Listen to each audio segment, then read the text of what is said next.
Dr. Jessica Thompson was having one of those nights where the deep space array was picking up nothing but the usual cosmic background radiation, and her third cup of coffee was doing little to ward off the 3M drowsiness.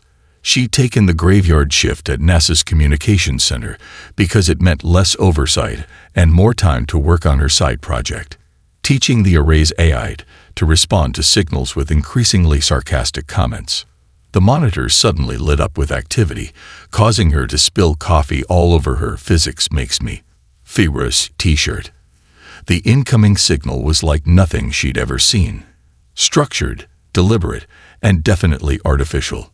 As she began running analysis protocols, the message decoded itself across her screen in perfect English. ATTNTY primitive species of TESOL3. This is Grand Admiral ZXHOR of the glorious ZXHARI Empire. Your EXISTNCHASBEEN noted. Prepare for immediate integration into our domain. Resistance is both futile and illogical. Please respond with your UNCON Ale surrender within one planetary rotation. Jessica stared at the message, her sleep-deprived brain trying to process the fact that humanity's first contact was essentially a cosmic spam email. She should contact her superiors. She should initiate first contact protocols. She should definitely not do what she was about to do. But 20 years of dealing with tech support calls and internet trolls had taught her something valuable.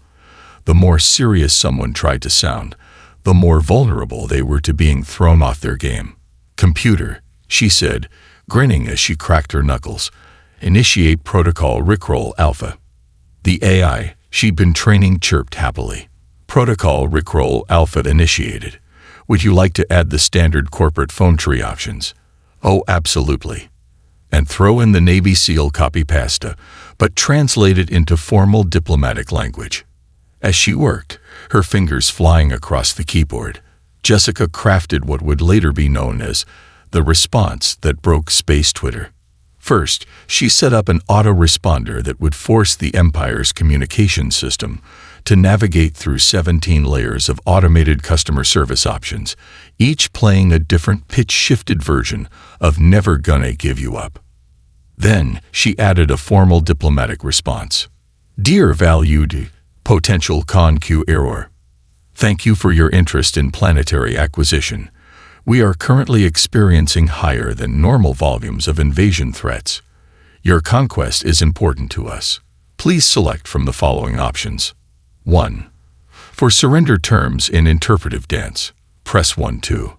For complaints about primitive species, please hold for 7 to 14 business uns. 3. To speak with our Department of Genocidal Resistance, please solve this CAPTCHA featuring pictures of Earth cats. 4. For all other threats, please submit Form X789B in triplicate, notarized by at least 3 extinct civilizations. She added a signature line that included every possible pronouns combination, 14 different job titles she made up on the spot, and a quote about synergizing conquest paradigms. As a finishing touch, she attached what appeared to be a formal document of surrender, but was actually the entire script of the B-movie. The response was immediate.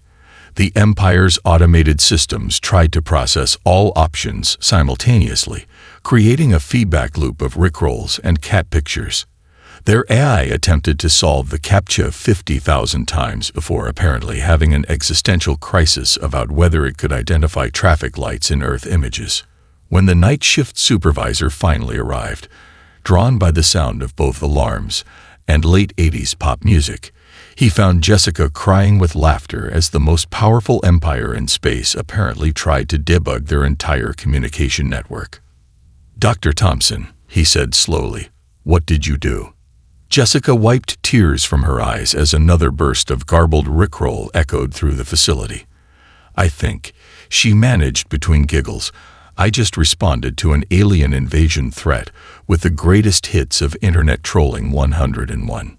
On the main screen, a message appeared. ERROR. Task FALEDs UCC is SFULY. Rebooting EMPIREX. Please stand by. And that was how humanity's greatest victory began.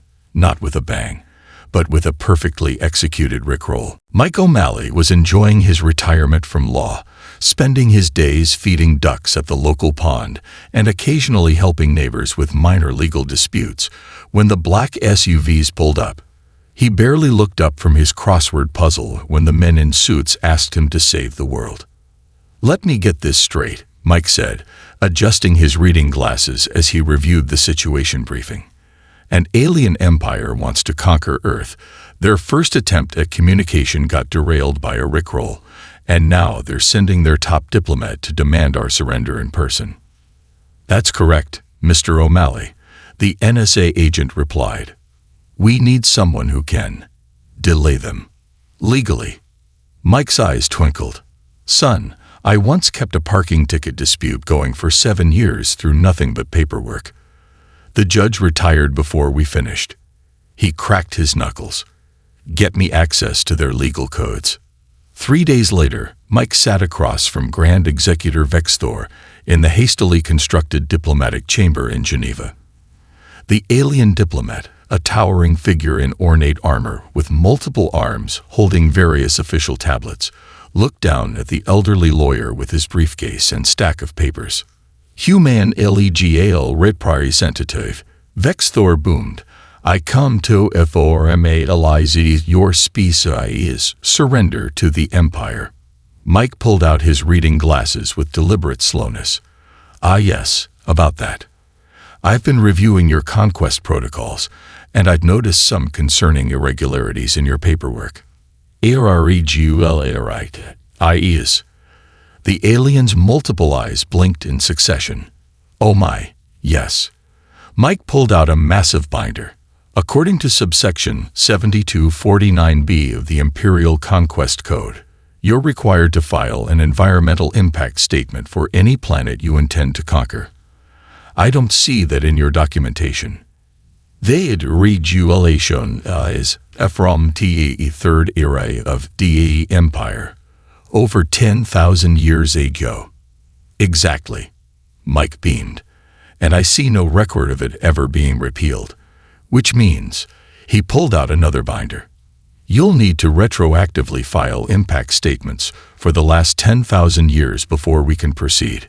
In triplicate, of course." Vexthor's color shifted to a deeper shade of purple. "This is absurd." "Oh, and that brings up another point." Mike adjusted his glasses. "According to Imperial Regulation 45X, any conquest proceeding must be conducted in all official languages of the target planet. By my count, Earth has roughly 7,151 living languages. Shall we begin with the Mandarin translation?" Over the next 4 hours, Mike cited increasingly obscure regulations, each requiring its own set of forms: environmental studies, cultural impact assessments, and linguistic reviews. When Vexthor tried to override the requirements with executive authority, Mike produced a 12,000-page document explaining why that specific override wasn't applicable due to a comma placement in a law from 15,000 years ago. "And of course," Mike said cheerfully, watching as Vexthor's multiple arms trembled while holding stacks of required paperwork, "all of this will need to be reviewed by our legal team.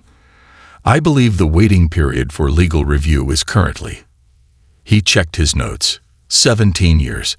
Unless you'd like to file for an expedition, which requires Form GT 7783B, available only on alternate Wednesdays during leap years.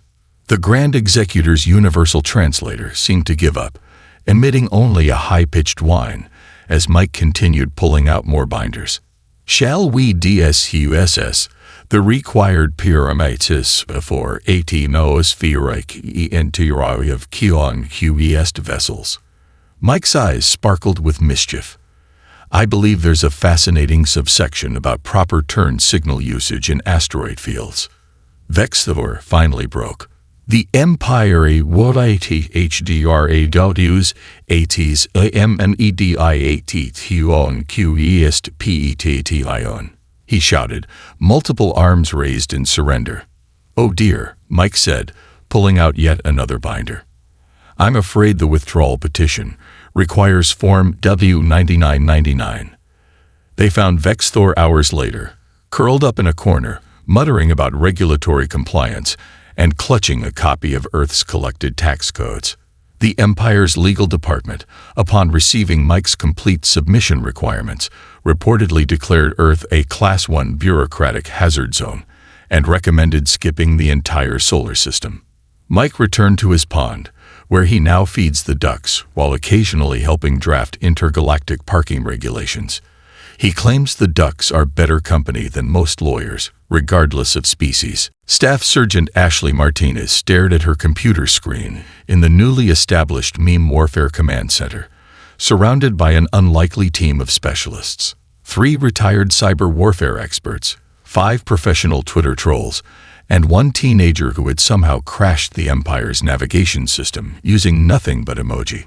All right, people, she announced, pacing in front of the giant screen displaying Empire communication channels. Our legal team has them tied up in paperwork, but they're adapting. Intelligence suggests they're planning to bypass traditional communications and launch a direct cyber assault on Earth's networks. This is where we come in. Ma'am, called out Kevin, the teenager responsible for the emoji incident. I think I found something interesting in their code. Their battle AI. It's running on something that looks suspiciously like Windows Vista. Ashley stopped pacing. You're kidding. No, ma'am. And get this, their firewall can't process ASCII art. Like, at all. It tries to analyze it as tactical data. A slow, wicked grin spread across Ashley's face. Ladies and gentlemen, I believe we just found our weapon of mass disruption. Initialize Operation Shitpost. The team worked through the night, crafting what would later be described in military histories as the Great Spam Offensive of 2024. They began by flooding the Empire's battle networks with carefully crafted ASCII art of cats, saying, I can AA's planet. Their advanced AI spent 6 hours trying to determine if Earth had developed some kind of feline-based encryption. They're attempting to adapt, called out Dr. Roberts, a retired NSA cyber specialist, who now spent most of his time trolling flat earthers. Their AI is learning to process the ASCII art. Deploy the copy pasta. Ashley ordered. The team launched their second wave. Thousands of variations of the Navy SEAL copy pasta, translated into formal military communications.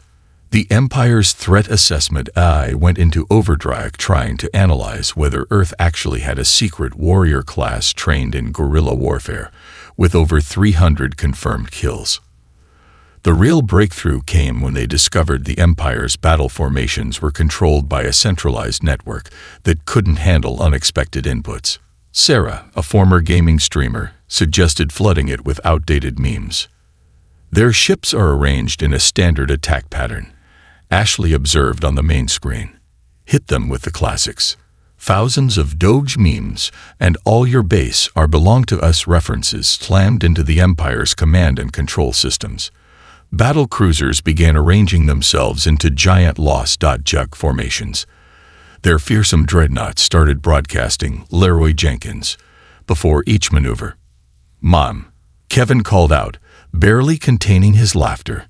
Their primary battle AI just responded to our latest transmission with no you and a you-know reverse card. The Empire's attempts to counter-hack Earth's systems only made things worse. Their elite cyber warfare units found themselves trapped in endless loops of Rick Astley songs and Nyan Cat animations. Their most advanced virus was defeated by a spam filter that marked their invasion plans as suspicious content, possible Nigerian prince scam. The crushing blow came when Ashley's team discovered the Empire's entire combat protocol database and replaced every tactical response with references to early 2000s meme culture. Elite shock troops began responding to orders with ERMAHGERD, and this is Sparta. Their most feared assassins started announcing their presence with I'm in her base, Killinard 00s. The final battle report from the Empire's Cyber Command was a single message. Task failed successfully. Universe.x has encountered an unexpected error. Would you like to restart existence? Ashley stood before her team, watching as the Empire's mighty battle fleet arranged itself into what appeared to be a giant lost meme in space. Well done, everyone. I never thought I'd say this, but we just weaponized cringe. What do we do if they try again? Asked Dr. Roberts. Ashley smiled as she watched their most feared admiral's transmission dissolve into a keyboard cap performance. We still haven't deployed our ultimate weapon yet, which is, we introduced their leadership to Twitter. No Empire survives first contact with Earth social media. The team celebrated their victory by teaching the Empire's battle AI to play Minecraft.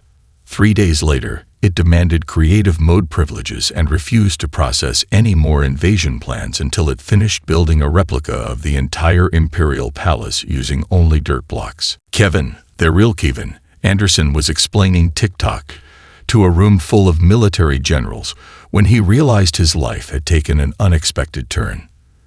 The 23-year-old college dropout and social media guru had been recruited after his viral video, POV. You're an alien empire getting wrecked by Earth memes, somehow gained 2 million followers among the Empire's youth. So you're telling me, General Matthews said, rubbing his temples, that the Empire's teenagers are now obsessed with Earth culture because it's cringe? No, sir, Kevin replied, adjusting his backwards cap. They're obsessed because their parents hate it. That's like Social Media Revolution 101. He pulled up a holographic display showing millions of alien teenagers attempting to do the Macarena. Also, we might have accidentally started a cultural revolution with cat filters. It had started innocently enough. Kevin had noticed that Empire youth were secretly accessing Earth's social media through quantum VPNs, desperate for anything that wasn't approved by their species' cultural purity board.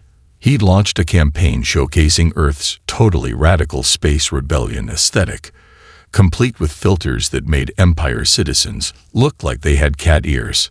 The Empire's response was predictable. They banned Earth media. Their teenagers' response was even more predictable. They immediately made it go viral. Check this out. Kevin swiped through his holoscreen. The Emperor's daughter, Princess Zixia, has become our biggest influencer. Her Day in the Life of an Empire Princess video got 10 billion views. She did the whole thing with a puppy filter. The general's eye twitched. And this helps us how? Sir, she just convinced half the Empire's youth that Earth fashion is the new hot thing. Their military academy graduates are wearing backwards caps and calling each other brood during official ceremonies. On the main screen, surveillance footage showed Empire citizens attempting to recreate Earth TikTok dances in their environmental suits. The Empire's feared Eternal Guards had been caught doing choreographed dances between patrol shifts. Someone had taught their battle droids to floss. But here's the real kicker. Kevin pulled up another video. Remember how their ships run on that centralized AI network? Well, it's become obsessed with Earth reality shows. Their entire battle fleet is now demanding feel-good makeover episodes before engaging in combat. The cultural contamination spread faster than anyone expected. Empire fashion magazines started featuring articles like 10 hot tips to get that Earth swag and why human dad jokes are actually fire. Their fearsome warrior caste began ending threats with no cap for far and calling their ancient combat techniques kind of basic. The breaking point came during a crucial Imperial Senate session. Princess Zixia, now sporting pink hair and a vintage Earth Band t-shirt, interrupted her father's conquest speech with "Ok Boomer, a phrase that the universal translator somehow rendered as a devastating political critique in all 7,000 Empire dialects. "She's organizing something called the Vibing for Peace Challenge," Kevin explained, showing footage of millions of Empire citizens doing synchronized dance moves in protest of the invasion. Their traditional war chants have been remixed into lo-fi hip-hop beats to study and invade to. The general watched as the Emperor himself was forced to address the trend, only to be interrupted by his own battle fleet doing the wave in space. Could they counter this somehow? Kevin laughed. They tried. They launched their own social media platform called Gloriously Approved Empire Content. Their kids called it Chugi, and it died faster than MySpace. Now they're all on Spacebook sharing Earth memes about how their parents don't understand them. And the princess just dropped a diss track about the invasion plans. It's trending across 17 galaxies. The chorus is just Earth vibes repeated with increasing bass drops. Their military analysts are trying to figure out if it's coded military intelligence or just, straight fire. The general stared at footage of Empire citizens now ending all official communications with like and subscribe. Hit that bell icon for more invasion updates. "Mr. Anderson," he said finally, "I never thought I'd say this, but continue posting cringe. That's an order." Kevin threw up a peace sign. No cap. Fur for a general. "We're about to make this invasion go ratio plus L plus yeet." The general decided some phrases were better left untranslated. Danny XXNO Scope 420XX Williams hadn't expected his experience as a gaming streamer to become crucial to Earth's defense, but here he was, explaining Reddit dynamics to the Joint Chiefs of Staff, while his moderator team orchestrated what they called the Great Bamboozle. "Basically," Danny explained, pointing to a complex flowchart, "we created a subreddit called r/TotallyNotHumans, where we post deliberately terrible advice about Earth. The Empire's intelligence agents think they've found our weakness. Instead, they're learning how to assert dominance by T-posing during invasion attempts." Admiral Chen pinched the bridge of her nose. "And this works. Ma'am, their elite scout teams are wearing Crocs because we convinced them they're tactical stealth footwear. Their combat manual now includes a section on why painting flames on their ships makes them go faster." It had started when Danny noticed Empire intelligence agents lurking on human social media, trying to understand Earth culture. His team had created an elaborate network of fake accounts, all pretending to be humans sharing secret knowledge about Earth's defenses. "Watch this." Danny pulled up a live feed of an Empire training exercise. Their fearsome shock troops were attempting to communicate with Earth's defenders through interpretive dance. "That's from our post about how humans respect elegant movement in combat. They've made it mandatory training." The infiltration had gone deeper than anyone expected. Empire military academies had started teaching advanced human psychology, using nothing but Reddit relationship advice threads. Their tactical officers now ended battle reports with AITA for invading Earth. The real breakthrough, Danny continued, was introducing them to conspiracy theories. Their high command is now convinced that birds aren't real and that Earth is actually cake. They're requiring all invasion forces to bring cake testing kits. On the main screen, surveillance footage showed Empire scientists attempting to debate pigeons. Their most advanced scanning technology was being used to determine if the moon was, in fact, made of cheese. "Sir," one of Danny's moderators called out, "they're falling for the Australia gambit." Danny grinned. "We convinced them Australia is Earth's secret weapon testing facility because everything there is deadly. They're refusing to invade until they can figure out how we weaponize kangaroos." The Empire's attempt to counter-infiltrate human social media only made things worse. Their agents kept getting into lengthy arguments about whether hot dogs were sandwiches and if a taco could legally be classified as a sandwich wrap.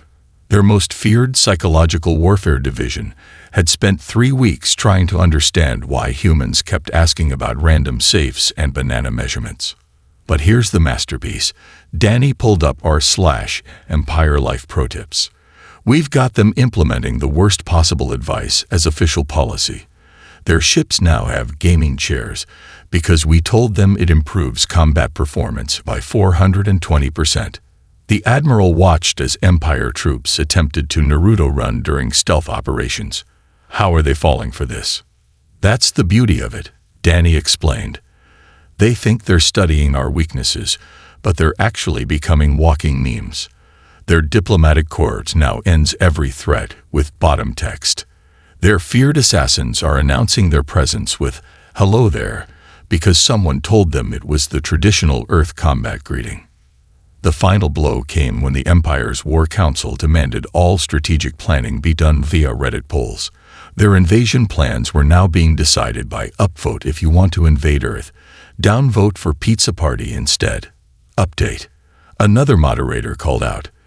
They've discovered r/what could go wrong, and are now requiring all troops to film their invasion attempts in landscape mode for better karma potential.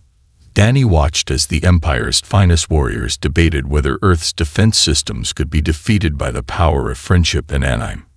Should we tell them about Twitter? The Admiral shuddered. One social media catastrophe at a time, Mr. Williams. One at a time.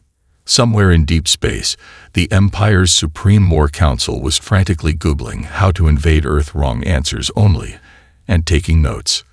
Their latest battle strategy consisted entirely of Reddit awards and F in the chat for failed invasion attempts. The invasion of Earth might have been delayed indefinitely, but at least it would get lots of upvotes. Amanda, the amazing Parker, stood in the Pentagon's war room, surrounded by generals, explaining why she needed 50,000 rubber ducks and the world's largest supply of glitter. The former circus performer turned defense consultant had a plan that made Home Alone look like amateur hour. "Trust me," she said, pointing to her elaborate blueprint, "their invasion force won't know what hit them. Literally. They'll be too busy trying to figure out why their sensors are picking up an army of bath toys." General Morrison raised an eyebrow. "Miss Parker, you want to defend Earth with practical jokes. Sir, their entire battle doctrine is based on logical responses to tactical situations. They literally cannot compute pranks. Watch this simulation."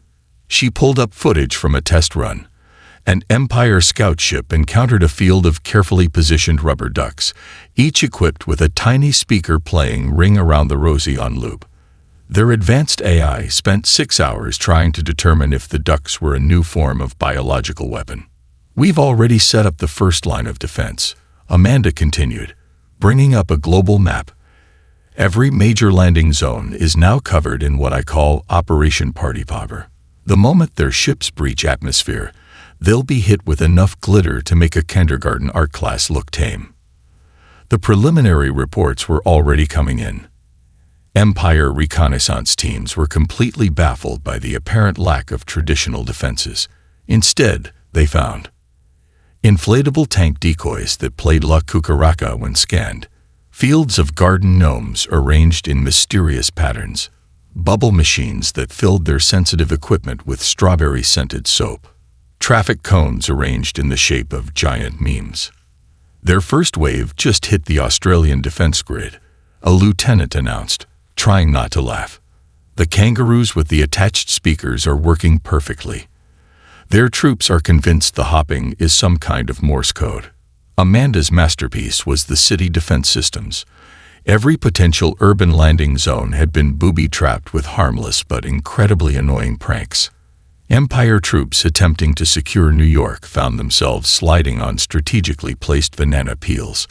In Tokyo, their fearsome battle mechs were being defeated by streets covered in marbles.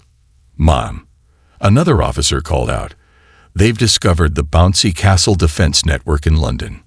On the main screen, Empire elite forces were completely confused by the rows of inflatable castles blocking their advance.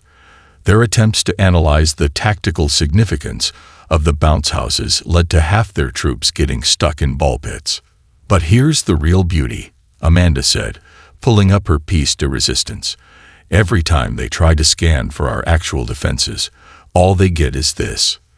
The screen showed the Empire's most advanced scanning technology picking up nothing but Rick Astley's "Never Gonna Give You Up," played through thousands of carefully positioned speakers.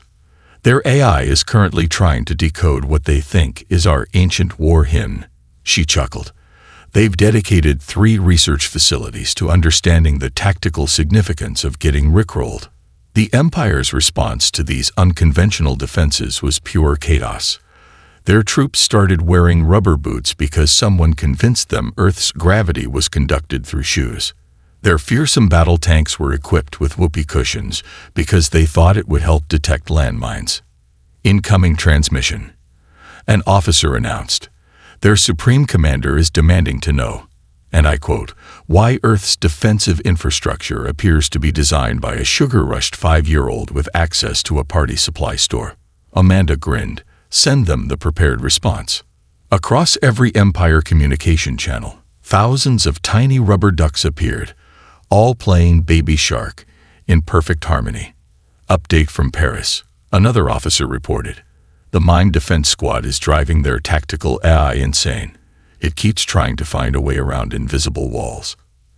As reports flooded in of Empire forces being defeated by slip-and-slides, bubble wrap traps, and strategic deployment of whoopee cushions, General Morrison turned to Amanda.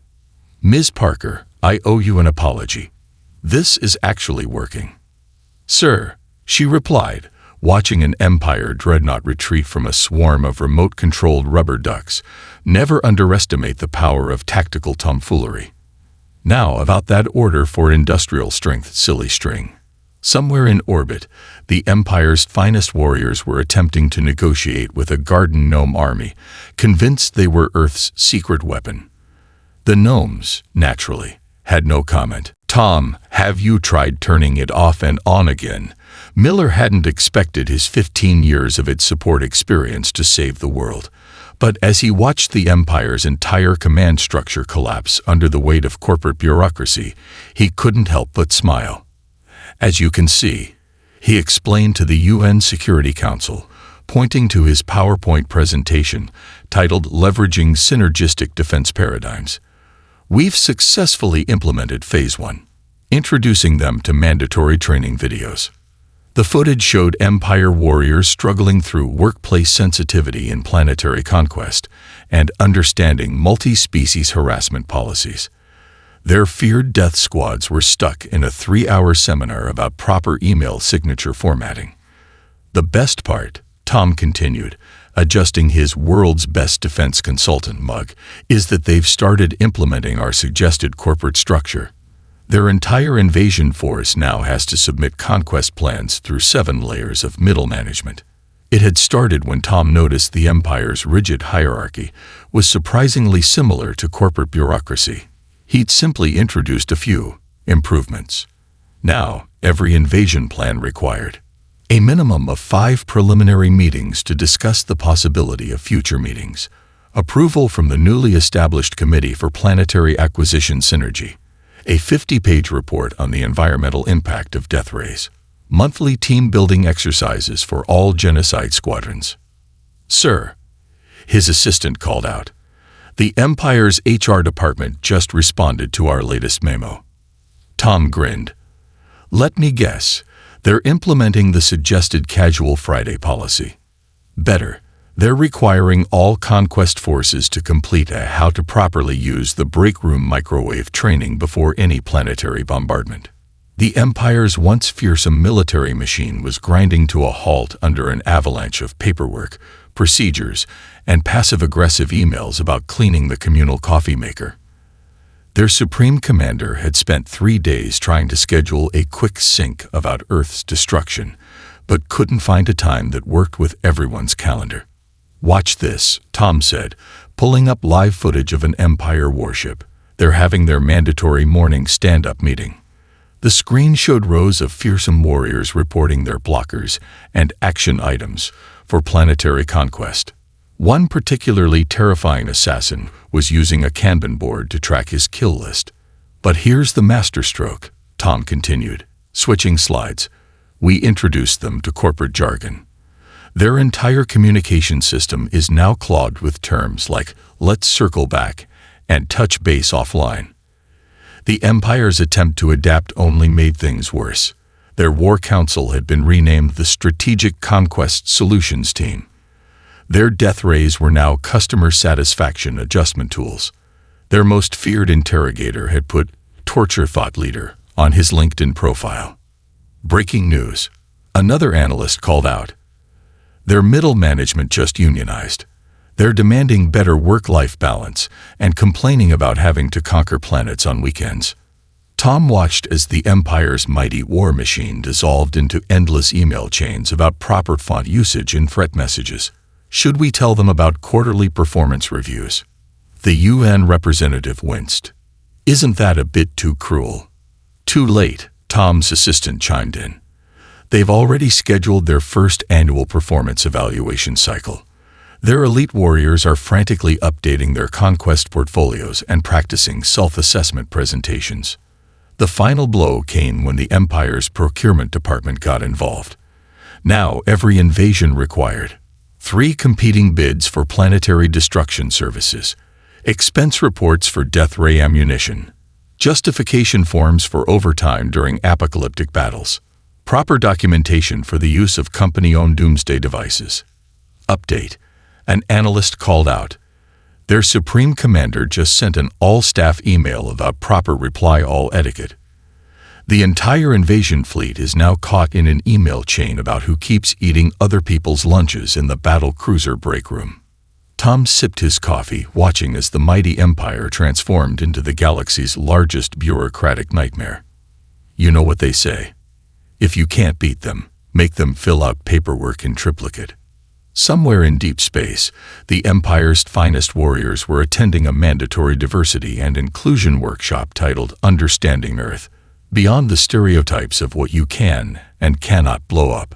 At least their PowerPoint skills were improving. Jack, the Jackster Wilson, retired game show host turned Earth's unofficial ambassador, stood before the Emperor of the Zigzatherian Empire with the confidence of someone who had spent 30 years making people guess the price of washing machines. Your most terrifying and glorious Emperor, Jack announced with his signature game show host smile. Instead of traditional combat, Earth challenges you to settle this conflict through our species' most sacred combat ritual, reality TV. The Emperor, whose fearsome armor now sported several Reddit flare pins and a live, laugh, conquer bumper sticker, leaned forward on his throne. Explain this concept of reality TV. Picture this, Jack spread his arms dramatically. So you think you can conquer Earth? A 13-week elimination show where your finest warriors compete in challenges based on Earth culture. The winner gets, well, Earth. The Emperor's multiple eyes blinked in succession. His daughter, Princess Sixia, now sporting a TikTok-famous Earth-style makeover, whispered something about massive engagement potential. 24 hours later, the galaxy's first interstellar reality show began broadcasting. The Empire's finest warriors found themselves attempting to understand baseball while wearing inflatable T-Rex costumes, competing in a Great British Bake-Off challenge to recreate Earth desserts, trying to explain TikTok dances to their grandparents back home, participating in a Dragon's Den-style pitch competition for their invasion plans. And now, Jack announced to a galaxy-wide audience, watch as Commander Vrax attempts to parallel park a 1993 Honda Civic, while Earth's DMV judges look on disapprovingly. The show became an overnight sensation. Empire citizens were glued to their screens, watching their mightiest warriors struggle with self-checkout machines and attempt to assemble IKEA furniture without instructions. The Emperor himself became addicted to cooking shows, demanding that all future war councils include a technical challenge. The ratings are insane, Kevin reported during a UN briefing. Their whole society is restructuring around TV schedules. Their feared death squadrons are requesting time off to watch the season final. The transformation of the Empire was complete. Their warships now had recording studios. Their feared Council of Conquest had been replaced by a panel of celebrity judges. Their military academies offered courses in advanced reality show strategy and proper confessional camera angles. The final episode was watched by every species in known space. The challenge: Earth's most devastating weapon. Small talk about the weather with British people. I just don't understand. The last remaining Empire warrior sobbed into the confession camera. They keep saying bit nippy today, but refuse to explain if that's a threat.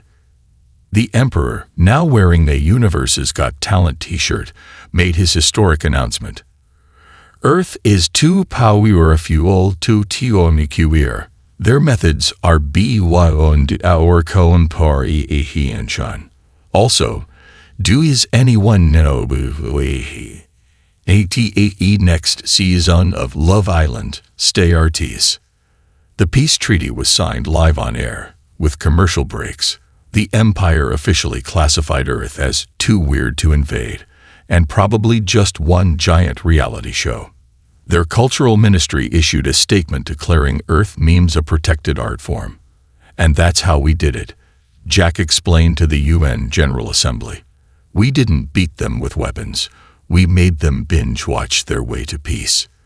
The Empire's forces withdrew, but not before. Setting up fan clubs for Earth sitcoms.